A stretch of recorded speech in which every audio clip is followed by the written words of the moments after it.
So you want to run a marketing test. Maybe your CEO came up to you and said, you know what we need to do? Testing. No problem. Great. Here's 4 things you need to remember when running a marketing test. Number 1, you need a hypothesis. What's your guess? What's your best guess as to what's going to be the outcome of this? You must have some sort of idea as to why you're running this test. Maybe someone on your team suggested it.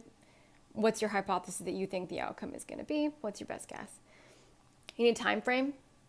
Tests don't go on forever. This is a mistake I've seen so many times.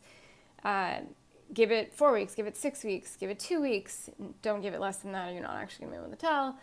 And make sure you have enough time and then an end date on which you're going to review it and a couple checkpoints all the way through, especially if it's a longer test. KPIs. You're going to want some clear KPIs. KPIs means key performance indicator. Hopefully by now, if you're watching this, you know that. Essentially what that is what are you trying to achieve? Are you trying to get leads? Are you trying to get downloads? Are you trying to get MQLs? Are you trying to increase website traffic? Are you trying to increase click-throughs on your ad, or your CTR, or your cost per acquisition? What's your metric? And make sure that the other thing is a caveat here is you have somewhere to record it. So get an Excel doc, put it together, put all of this information, including your hypothesis, into the Excel doc so that you can record it, because you will need to know this information later, and it's best just to create like a testing document, FYI. And then the 4th thing, and this is the most important, is you can't be afraid to fail. You need to be okay with failing. The entire point of a test, I mean, it's in the name. It's a test. And so many times CEOs are like, go test, or your marketing manager or your CRO is going to like, go test.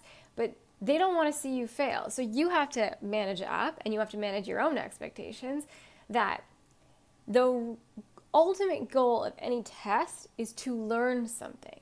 Success or fail, you will learn something either way. Either you will learn what doesn't work, or you will learn what does work. I mean, that's great. Wouldn't we all love to succeed? Do you know how many tests I've run? And you know how many tests I've run that have failed?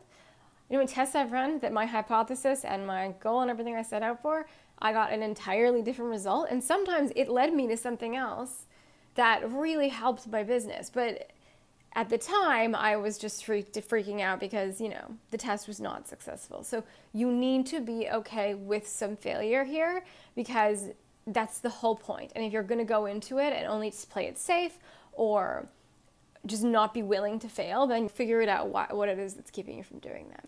Anyway, 4 things. Good luck. Good luck with your next test. Tell me how it goes.